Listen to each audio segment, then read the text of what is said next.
Muhammadin wa ala alihi wa ashabihi wa man wala asyhadu an la ilaha illallah wahdahu la syarikalah wa asyhadu anna Muhammadan abduhu wa rasuluhu amma ba'du. Ikhlal Islam ma'azakumullah, para pemirsa dan pendengar Roja dimanapun Anda berada. Beberapa saat lagi kami akan hadirkan ke ruang dengar Anda dan ke layar kaca Anda kajian yang kami pancarluaskan dari Masjid Al-Barkah, Jalan Pahlawan, Kampung Tengah Cilengsi atau Komplek Radio Roja, yang mudah-mudahan kita bisa mengambil faedahnya. Dan kami mengucapkan selamat menyimak, semoga bermanfaat. Roja TV, saluran pemahaman Quran dan kajian Islam.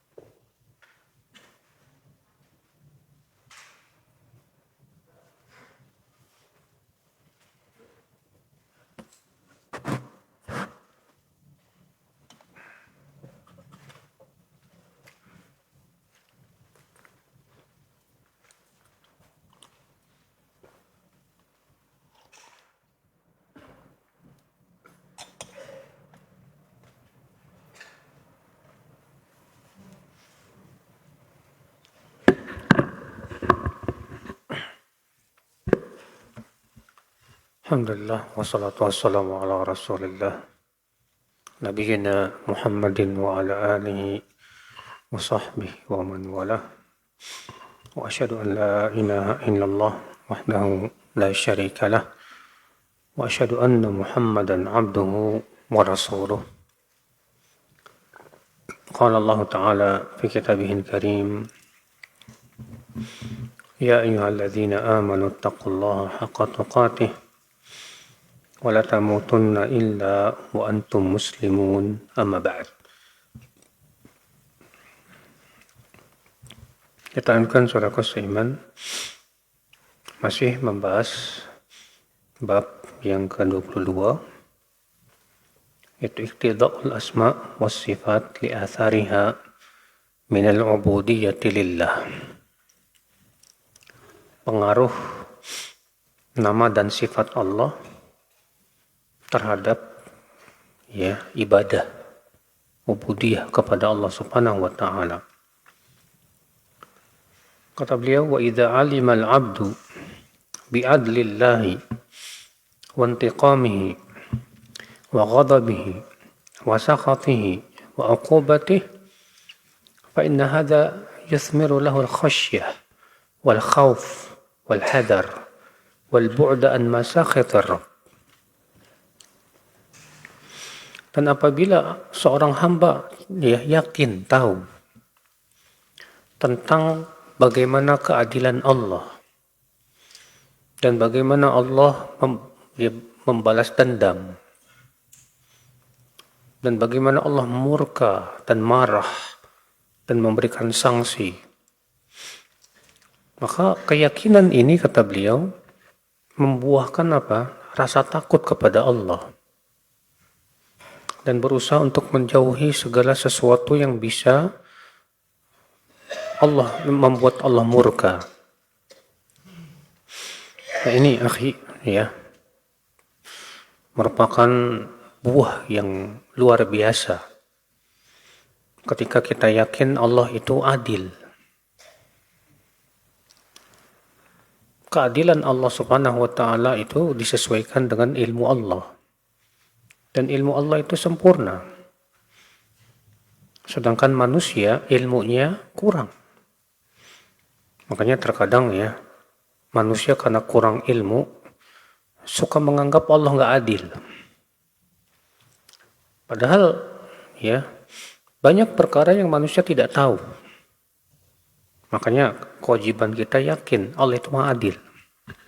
Walaupun menurut pikiran dan akal kita tidak adil. Maka yang kita tuduh itu akal kita, Pak. Demikian pula ketika kita beriman bahwa Allah punya sifat murka, marah. Kepada siapa? Kepada orang yang memaksiatinya. Maka yang seperti ini membuahkan Pak? Ibadah khauf. Rasa takut kepada Allah Subhanahu wa taala. Allah berfirman dalam surat Al-Baqarah ayat 196. Wattaqullah wa'lamu annallaha syadidul iqab. Bertakwalah kamu kepada Allah dan ketahuilah oleh kalian bahwa Allah itu keras siksanya. Di dunia saja, Pak, Allah memperlihatkan bagaimana mengerikannya bencana yang menimpa. Allah perlihatkan kepada kita tsunami. Bagaimana tsunami menghancurkan segala sesuatu itu, Pak. Allah perlihatkan banjir bandang yang luar biasa. Ya, antum lihat banjir bandang yang menimpa saudara-saudara kita di Aceh, di Sumatera Utara, di Sumatera Barat, sampai ada satu desa hilang semuanya. Ya, bagaimana Allah juga memperlihatkan kepada kita gunung berapi yang meletus, yang laharnya membakar segala sesuatu. Itu tuh baru kehidupan dunia loh, Pak. Allah perlihatkan kepada kita supaya kita mau takut sama Allah. Dan supaya kita yakin bahwa adab akhirat itu lebih berat dari itu. Itu baru adab dunia. Tapi anehnya subhanallah, Allah mengingatkan kita dengan berbagai macam bencana, tetap saja banyak di antara kita yang gak takut gitu, Pak. Di Indonesia, BMKG seringkali mengingatkan tentang bahaya megatrust. Tahu kan megatrust? Ya. Di sepanjang Laut Sumatera, kemudian Jawa, ya, bagian selatan, terus memanjang. Itu kalau misalnya aktif sedikit saja gempa gitu, kata BMKG apa, Pak? Bisa menimbulkan tsunami bisa sampai 30 meter. Itu sebetulnya Allah ingin menakut-nakuti kita, orang Indonesia ini. Cuman aneh, banyak yang gak ketakutan, gak peduli, tetap aja maksiat jalan terus. Yang seharusnya kita itu ya segera kembali kepada Allah, segera bertaubat kepada Allah dengan hal-hal seperti itu. Memang ya hati kalau sudah keras ya, peringatan apapun gak mempan. Ya. Baru nanti nyeselnya di neraka. Kalau sudah masuk neraka, baru nyesal pada waktu itu. Minta dibalikin lagi ke dunia. Nasallallahu salamata wal afiyah. Wa idza alima al-'abdu bi jalalillahi wa 'azamatihi wa 'uluwihi 'ala khalqihi dhatan wa qahran wa qadran. Fa inna hadha yuthmiru lahu al-khudu'a wal istikanata wal mahabbata wa jami'a anwa'il ibadah. Apabila seorang hamba yakin bahwa Allah itu maha agung, maha besar, maha tinggi di atas seluruh makhluknya, maka ini membuahkan ibadah apa, Pak? Itu membuahkan ibadah khudu', ya, pasrah, tunduk, wal mahabbah, dan cinta, bahkan semua macam-macam ibadah. Kita yakin Allah maha besar. Bahkan setiap sholat kita selalu membesarkan Allah. Kita ucapkan Allahu Akbar. Allahu Akbar. Kenapa, Pak? Kenapa di dalam sholat seringkali kita mengucapkan takbir? Bahkan setiap perpindahan kita ucapkan Allahu Akbar. Karena yaitu, ketika hati kita membesarkan Allah, dia akan khusyuk. Kalau hati kita benar-benar merasakan kebesaran Allah dan membesarkan Allah, saya yakin, Pak, hati kita akan khusyuk. Tapi kalau ada sesuatu yang lebih besar di hati kita selain Allah, saya yakin kita nggak bisa khusyuk, Pak. Makanya takbir itu sebetulnya kunci kekhusyuan. Dan ini memberikan kepada kita faedah bahwa khusyuk itu muncul ketika hati mengagungkan Allah, membesarkan Allah Subhanahu wa Ta'ala. Kalau ada yang bertanya, dan sering kali yang bertanya, Ustaz, saya kenapa ya kalau sholat itu susah khusyuknya?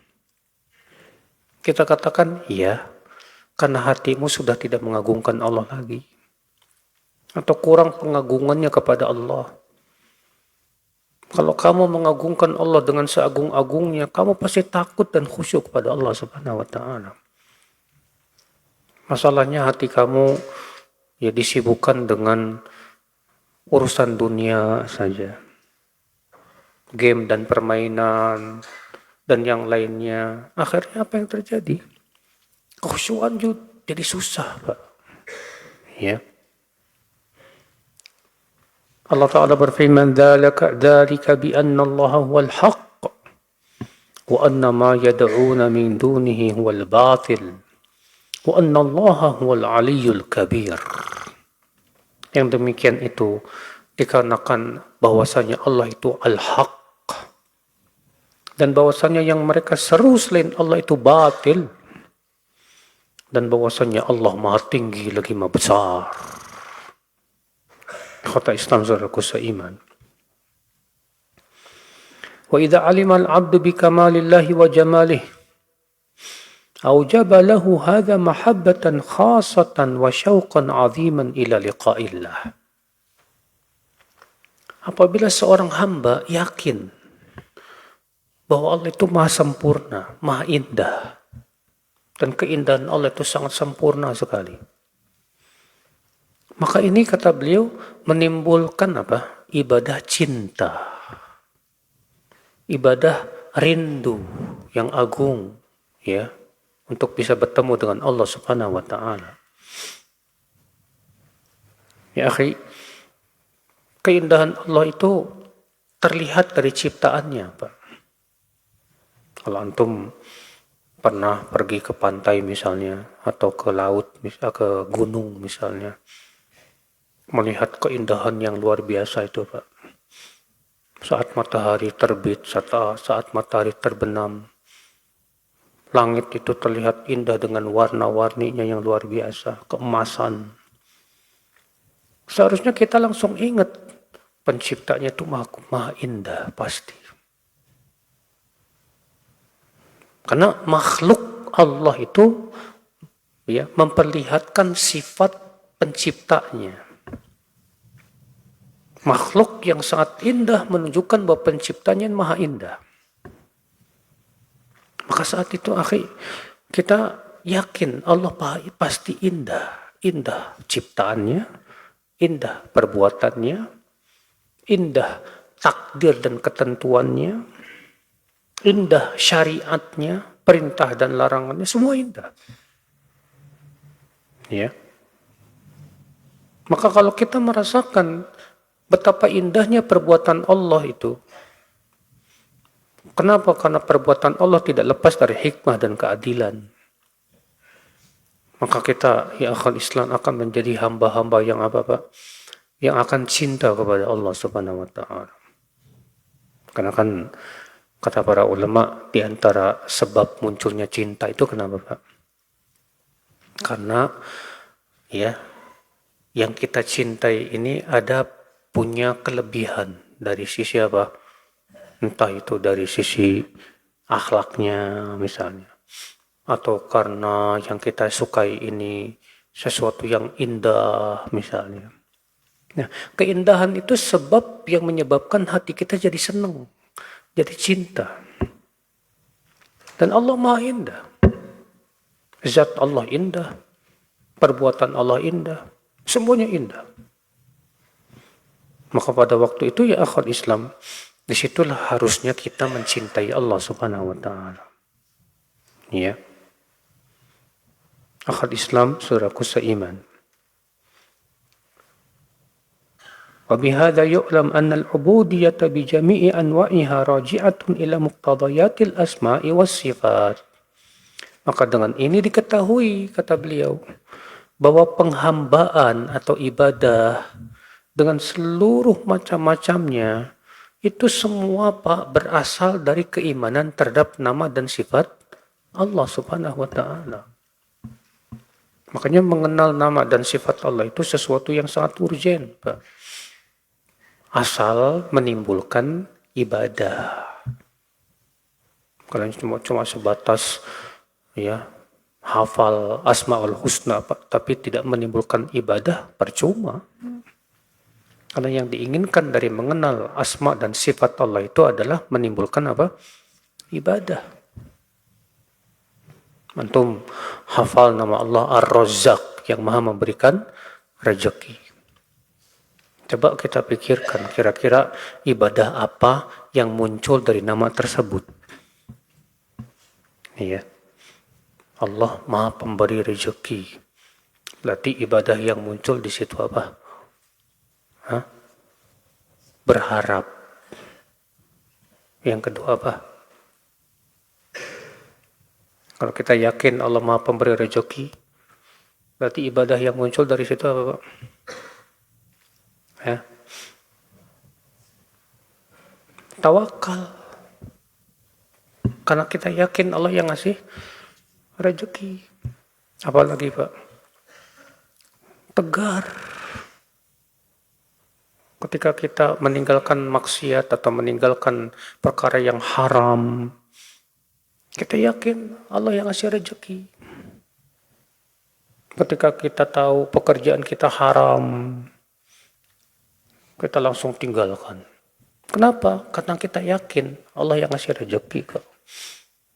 Bukan pekerjaan saya, bukan ijazah, bukan apa-apa. Maka di situ akan menjadi tegar kita ini, kuat, istiqomah. Iya.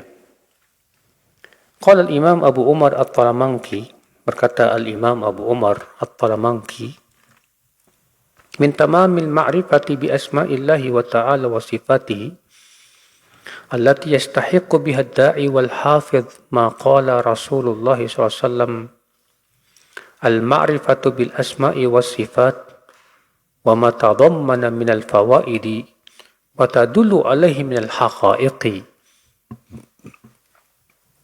Di antara kesempurnaan mengenal nama-nama Allah dan sifat-sifatnya, ya,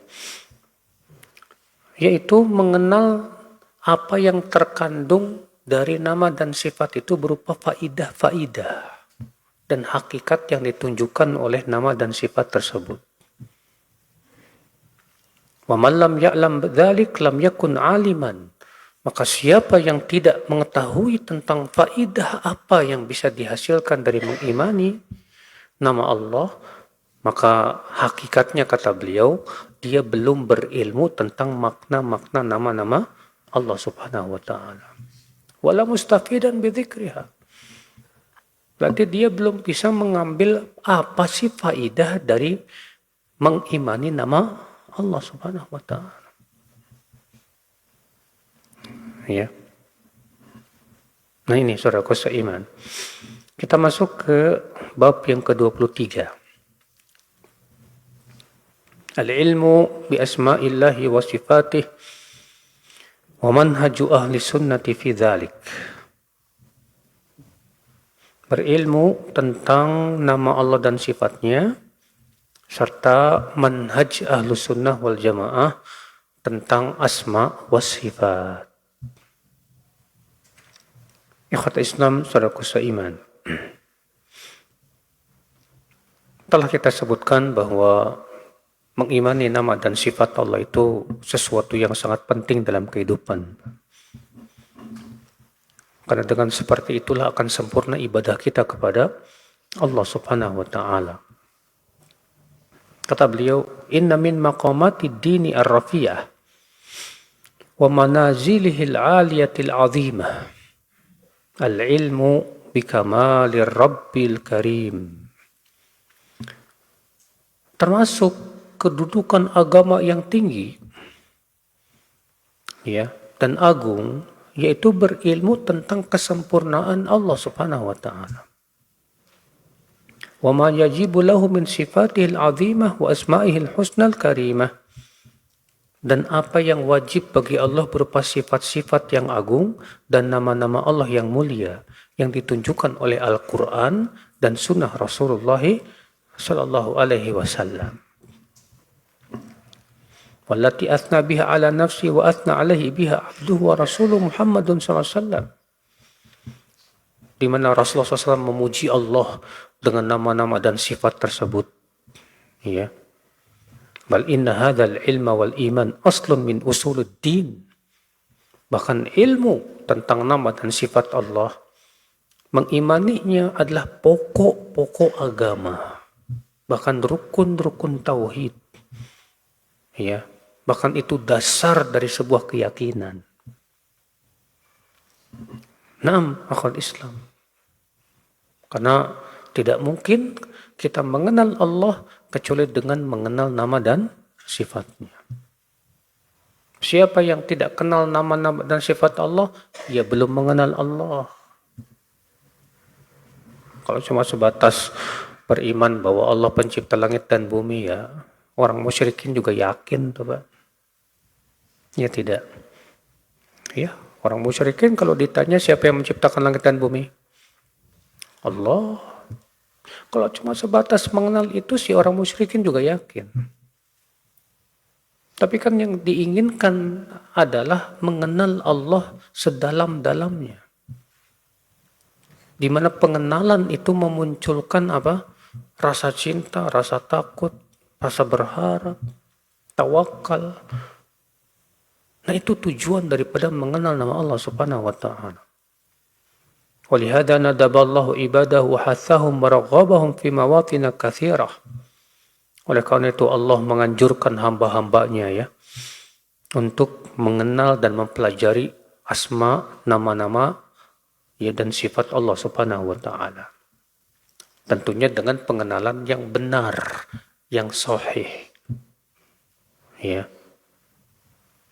Contoh Allah berfirman, "Walillahil asmaul husna fad'uhu biha." Milik Allah lah asmaul husna. Maka berdoalah kamu kepada Allah dengan asmaul husna tersebut. Ya. Allah juga berfirman, "Qul ud'ullaha aw ud'ur rahman. Ayyamma tad'u falahul asmaul husna." Katakan, silakan kamu berdoa kepada Allah atau kepada Ar-Rahman. Mana saja yang kamu berdoa, maka milik Allah asmaul husna. Ya. Allah juga menyebutkan tentang nama-namanya di akhir surat Al-Hasyr. Allah berfirman, "Wa huwallahu alladzi la ilaha illahu al-malikul quddusus salamul mu'minul muhaiminul azizul jabbarul mutakabbir subhanallahi amma yusyrikun." Dialah Allah yang tidak ada ilah yang berhak diibadahi kecuali Dia. Al-Malik, Dia Raja. Al-Quddus, yang Maha Suci. As-Salam, yang selamat dari kekurangan. Al-Bari, yang menciptakan. Al-Mu'min, Al-Muhaimin, yang memberikan keamanan dan penjagaan. Al-Azizul Jabbarul Mutakabbir, yang maha perkasa, ya, lagi maha sombong. Karena sombong untuk Allah itu sempurna, Pak.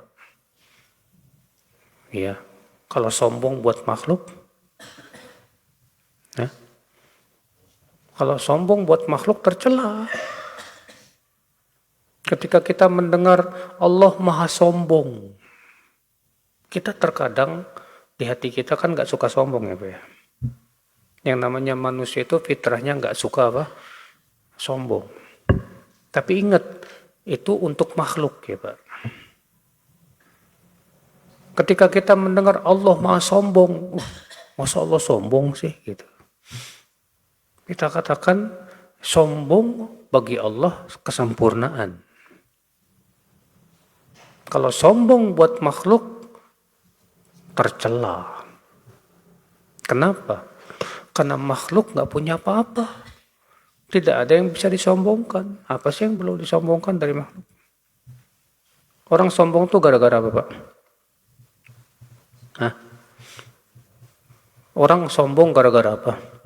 Gara-gara punya kelebihan. Yang satu punya kelebihan harta, sombong. Yang satu punya kelebihan apa? Kedudukan, sombong. Yang satu punya kelebihan ilmu, sombong. Yang satu punya kelebihan amal soleh, sombong. Yang satu punya kelebihan paras, yang ganteng atau cantik, sombong. Padahal yang memberikan kelebihan itu semua siapa? Allah. Kelebihan itu semua milik siapa? Allah. Berarti yang berhak untuk sombong siapa? Allah subhanahu wa ta'ala. Maka bagi Allah sombong itu sempurna. Bagi makhluk sombong itu tercela. Makanya kata Rasulullah, Allah Ta'ala berfirman, ya, Al-kibriya'u ridai. Sombong itu adalah selendangku. Faman naza'ani fi adzabtuhu. Siapa yang menyaingi aku dalam kesombongan, aku pasti akan azab dia. Saudaraku seiman, rahimani wa rahimakumullah jami'an. Nah itu semua asmaul husna yang wajib kita imani, akhi. Dan ayat-ayat yang lain yang sangat banyak dalam Al-Quran yang menyebutkan tentang nama-nama dan sifat Allah subhanahu wa ta'ala. Kata beliau, inna hadhil ayat wa ma warada fi ma'naha latadullu awduha dalalatin ala idhami sya'nil ilmi bi asma'illahil husna wa sifatihil azimah. Maka ayat-ayat tersebut menunjukkan dengan sangat jelas tentang betapa pentingnya kita mempelajari dan mengenal nama-nama Allah dan sifat-sifat Allah subhanahu wa ta'ala yang sangat agung. Iya.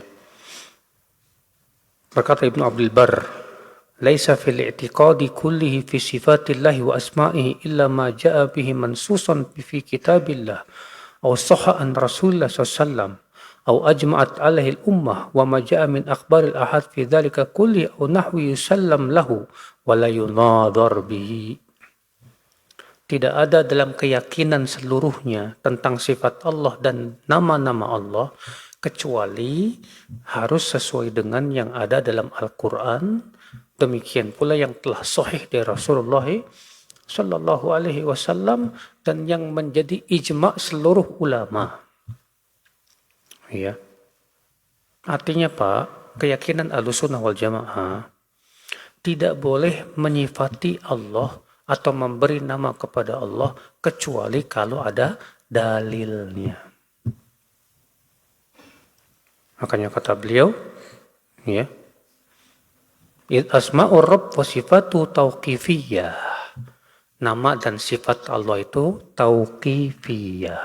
Apa sih tauqifiyah itu, Pak? Harus sesuai dengan dalil. Kenapa, Pak? Boleh nggak kita menyifati Allah dengan akal kita? Boleh nggak? Nggak boleh. Kenapa? Karena Allah Maha Gaib. Sesuatu yang gaib itu tidak bisa ditetapkan oleh akal, Pak. Ya. Makanya aneh kan kalau ada orang yang punya keyakinan gini, Allah punya sifat wajib 20. Ya, dulu kita belajar begitu tuh Pak, waktu di ibtidaiyah. Sifat wajib Allah ada 20. Wujud, qidam, baqa, mukhalafatul lil hawadithi, qiyamuhu binafsihi, sampai akhirnya tuh. Saya bingung. Yang mewajibkan itu siapa? Sifat 20, sifat wajib Allah 20. Yang mewajibkan siapa? Ternyata yang mewajibkan orang Asy'ari, manusia. Menurut antum yang berhak ya mewajibkan siapa? Hanya Allah. Hamba itu ikut peraturan Allah. Yang berhak mengatakan ini wajib, ini tidak, hanya Allah. Ada apa kemudian si hamba ngatur Allah dan berkata, ya Allah, engkau wajib punya 20 sifat ini. Ini hamba yang kurang ajar. Ya. Kewajiban hamba apa dong, Pak? Kewajiban hamba itu cukup mengimani apa yang Allah kabarkan, selesai. Kenyataannya enggak. Orang-orang Asy'ariyah, Maturidiyah, apalagi Jahmiyah, Mu'tazilah, mereka gak mau menerima sifat-sifat yang Allah kabarkan yang menurut mereka tidak masuk akal mereka. Allah mengabarkan Ar-Rahmanu 'alal arsy istawa. Ar-Rahman beristiwa di atas arasy. Apa katanya? Kalau Allah beristiwa di atas arasy, berarti Allah butuh tempat dong. Ini gak mungkin, gak masuk di akal ini. Jadi gimana dong? Ya, kata mereka itu ayat harus ditakwil itu. Ya.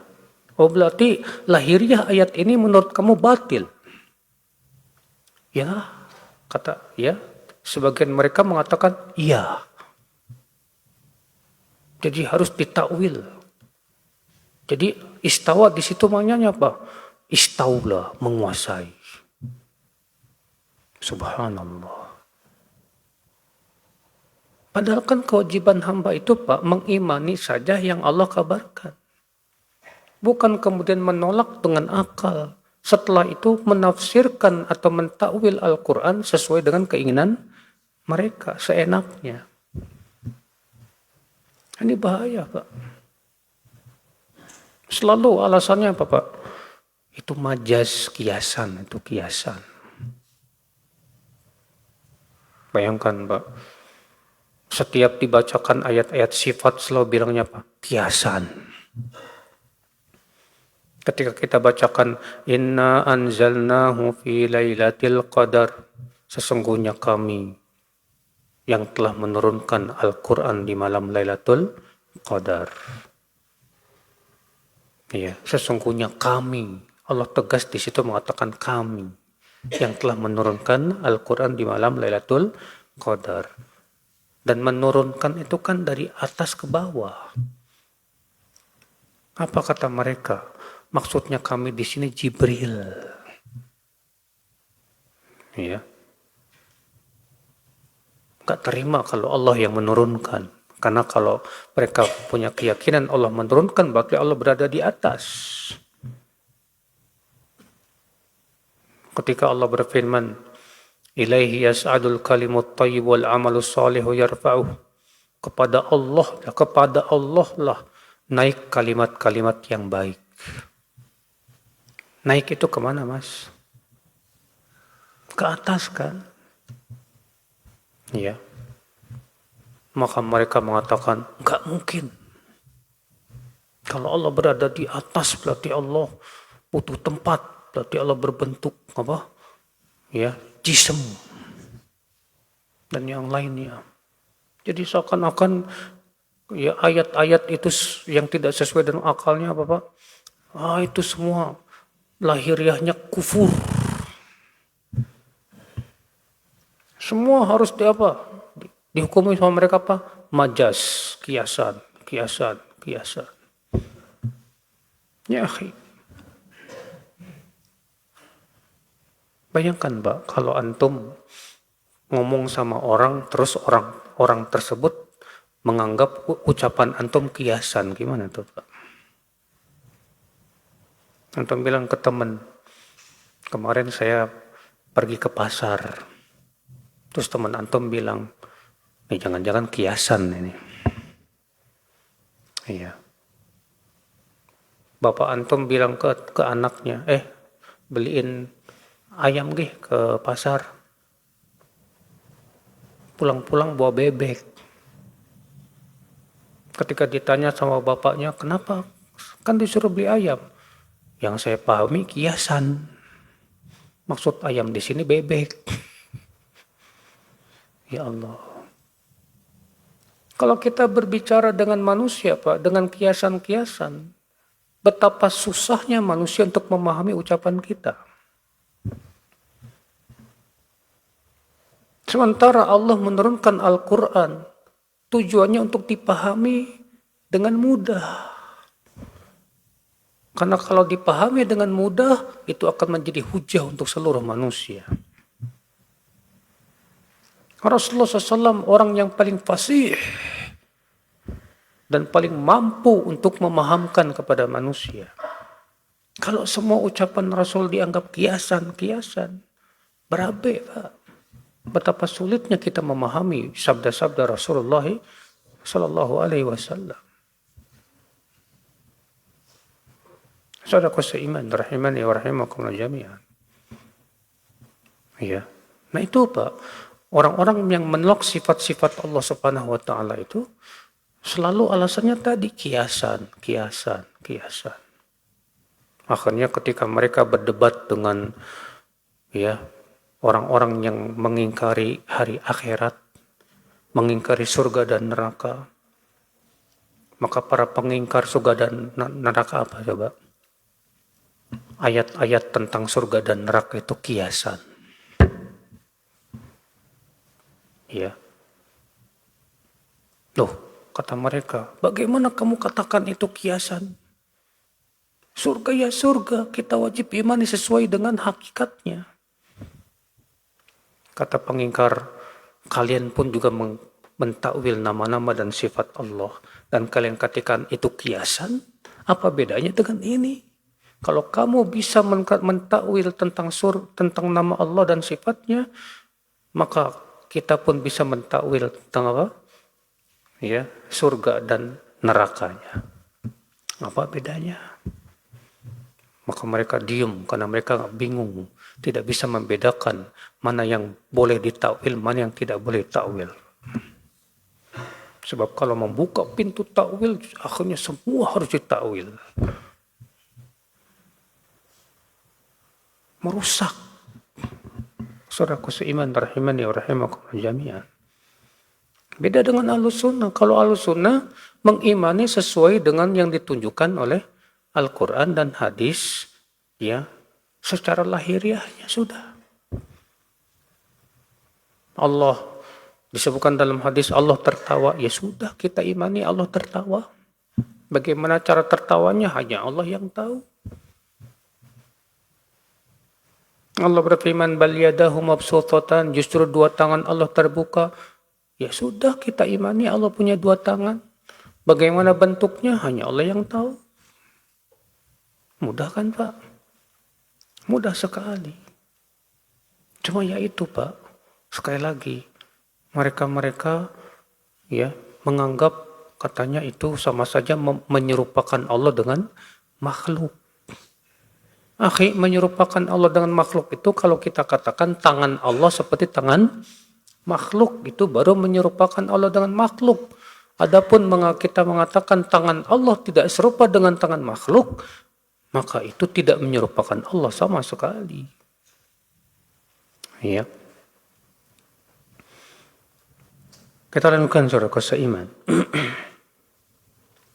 Qala Nu'aim bin Hammad al-Khuzai, man syabbaha Allah bi syai'in min khalqi faqad kafar. Wa man ankara ma wasafa Allah bihi nafsahu faqad kafar. Falaysa fima wasafa Allah bihi nafsahu aw wasafahu bihi rasuluhu tashbih. Siapa yang menyerupakan Allah dengan makhluknya, maka ia kafir. Dan siapa yang mengingkari apa yang Allah sifati dirinya dengan sifat, maka ia pun kafir. Ya. Tidak ada sifat yang Allah sifati dirinya, demikian pula disifati Rasulullah SAW itu keserupaan dengan makhluk, tidak sama sekali. Nah ini saudaraku seiman. Oleh karena itu, ya akhi, madhab Ahlus Sunnah wal Jamaah dalam hal ini apa? Al-itsbat bila tamthil. Menetapkan sifat Allah tanpa menyerupakan Allah dengan makhluknya. Ya. Wa tanzih bila ta'til. Mensucikan Allah tapi tanpa mengingkari dan tanpa meniadakan sifat-sifatnya. Fala yumathiluna sifatillah bi sifati khalqih. Maka ahlu sunnah tidak menyerupakan sifat Allah dengan sifat apa? Makhluknya sama sekali. Kama la yumathiluna dzatahu subhanahu bi dzawatihim. Sebagaimana mereka tidak menyerupakan zat Allah dengan zat makhluk. Saudaraku seiman, rahimani wa rahimakumullah jami'an.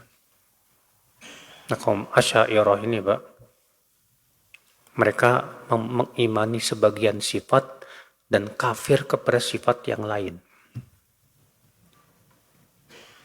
Ketika ditanya, kenapa kalian beriman kepada sebagian sifat dan kafir kepada sifat yang lain? Kata mereka, yang kami tetapkan itulah yang sesuai dengan akal. Iya. Adapun yang tidak sesuai dengan akal, maka kami tidak tetapkan. Sehingga apa yang terjadi, Pak? Dalil mereka hanya apa? Akal. Makanya mereka punya kaidah yang menyesatkan. Apa itu? Setiap dalil yang tidak sesuai dengan akal, maka wajib ditolak atau ditakwil. Ini kaidah yang sangat menyesatkan. Pokoknya dari mana akhirnya mereka mau tidak mau harus mengatakan bahwa ya akal lebih tinggi daripada dalil. Ini musibah besar di akal Islam. Dan itu merupakan sumbernya dari mana, Pak? Ya, yang pertama kali mendahulukan akal daripada dalil. Iblis la'anahullah. Iblis disuruh sujud kepada Adam, gak mau. Ditolak pakai akal. Apa kata Iblis? Khalaqtani min nar wa khalaqtahu min tin. Engkau ciptakan aku dari api dan engkau ciptakan Adam dari tanah. Api kan lebih baik daripada tanah. Harusnya dia dong yang sujud sama saya. Ditolaknya perintah Allah dengan apa? Akal, saudaraku. Makanya setiap orang yang menolak dalil dengan akal, berarti dia tasyabuh dengan iblis. Ya. Saudaraku seiman rahimani wa rahimakumullah jami'an. Nah ini akal Islam. Dan mereka sendiri, ya, kaum Asy'ariyah itu, Pak, ketika ditanya sama mereka, kalian beriman Allah mendengar, Allah melihat? Ya, kami beriman. Allah mendengar, Allah melihat. Maka Ahlussunnah berkata, bukankah manusia juga mendengar dan melihat?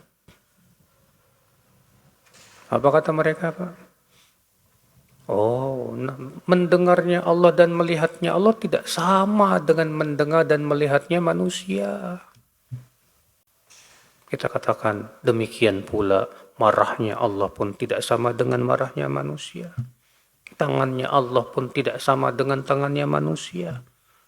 Istiwanya Allah di atas aras pun tidak sama dengan istiwanya Allah dengan istiwanya manusia. Kenapa kamu tidak samakan semua? Ya. Subhanallah, saudaraku seiman. Rahimani wa rahimakumullah jami'an.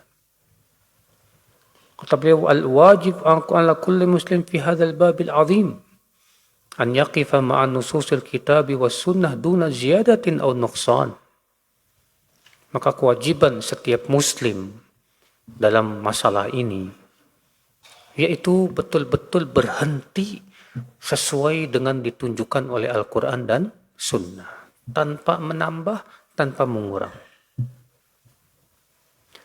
Bal yu'minu bima warada fihima, dan wajib mengimani sesuai dengan lahiriahnya. Ya. Wala yuharrifu kalam Allah an mawadhi'ihi, dan tidak boleh mengubah-ubah firman Allah dari maknanya yang hakiki. Wala yulhidu fi asma'ihi wa ayatihi, dan tidak boleh menyimpang dalam nama dan ayat-ayatnya. Wala yukayyifu sifatihi, dan tidak mempertanyakan bagaimana hakikat sifatnya. Tidak. Ya. Wala yumathilu syai'an minha bi syai'in min sifati khalqihi, dan tidak menyerupakan sifat Allah dengan sifat makhluknya. Nah ini Pak, jadi yang harus dijauhi kata beliau, yang pertama apa?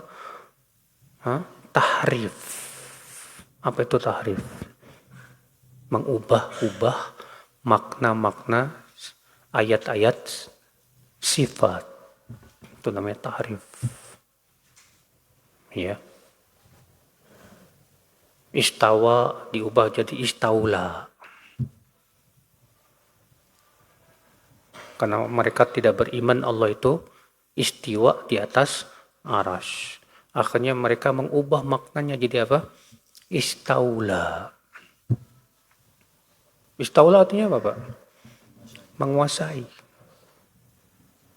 Dan ini diingkari oleh para ulama bahasa Arab terkemuka seperti Ibn Arabi dan yang lainnya.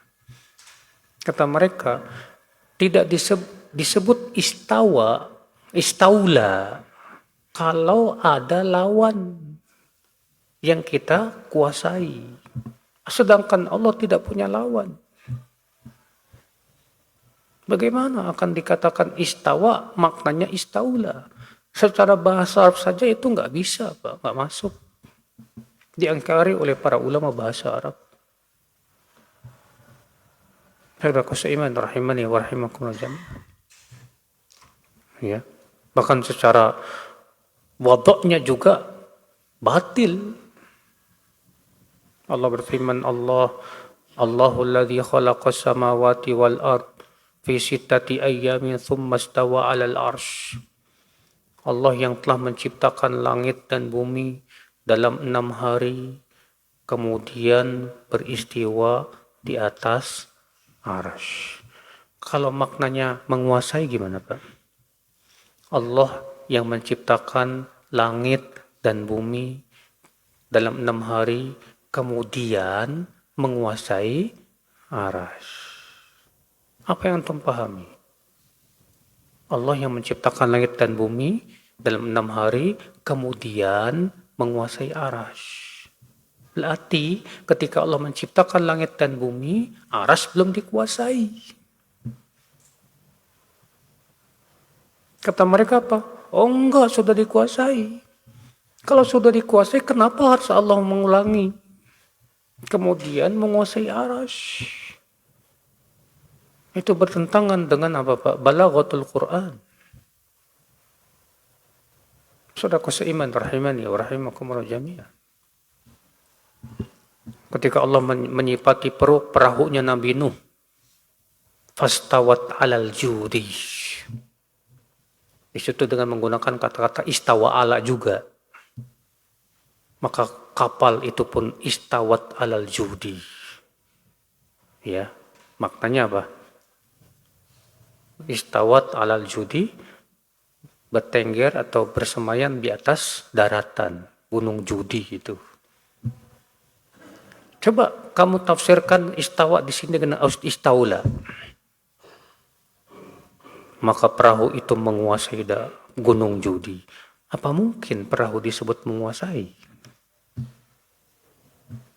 Tidak mungkin, saudaraku seiman. Ini batil. Ya. Nah ini saudaraku seiman. Kata mereka, istawa itu ada 6 makna. Kita katakan betul kalau istawa doang. Adapun kalau istawa setelahnya istawa ala, maknanya hanya 1. Itu ala wartafa, tinggi, di atas sesuatu. Saudaraku seiman rahimani wa rahimakumullah jami'an. Nah ini makanya ya antum baca kitab Ibnu Qayyim dalam kitab Mukhtasar Su'ak Al-Mursalah, di mana beliau membantah takwil itu dari berbagai macam sisi, luar biasa sekali, Pak. Ya. Di antaranya beliau mengatakan bahwa tarkib, susunan bentuk ayatnya saja sudah menolak ya takwil tersebut. Seperti Allah berfirman, bal yadahu mabsutatan. Justru dua tangan Allah terbuka. Bentuknya apa? Mutsanna, dua. Mereka yang menolak sifat tangan, mau tidak mau harus mentakwil ayat ini. Kata mereka apa? Yad dalam bahasa Arab banyak maknanya. Yad terkadang mempunyai makna nikmat. Yad terkadang mempunyai makna kudroh, kekuasaan. Oke, silahkan terjemahkan sama antum ayat itu. Bal yadahu mabsutatan. Kalau antum katakan nikmat berarti apa? Justru dua nikmat Allah terbuka.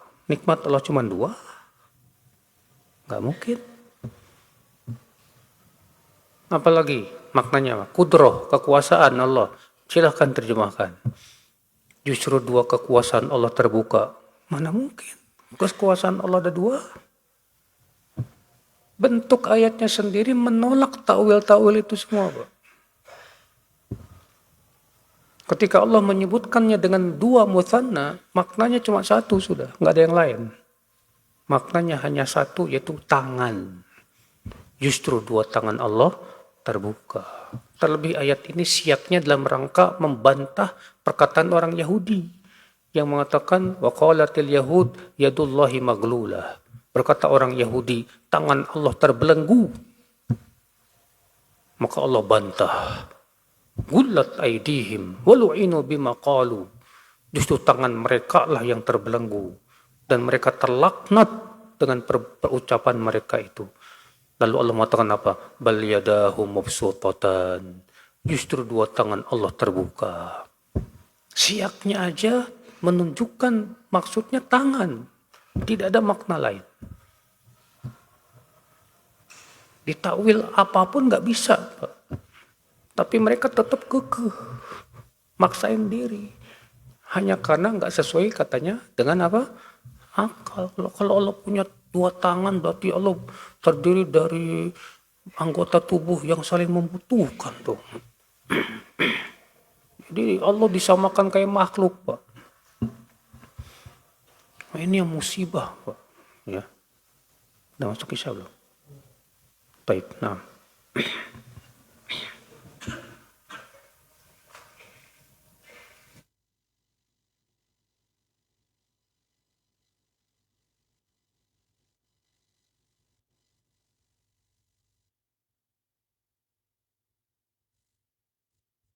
Ikhwatal Islam, untuk selanjutnya kita simak dikumandangkannya adzan untuk sholat Isya bagi daerah Jakarta dan sekitarnya. Allahu Akbar.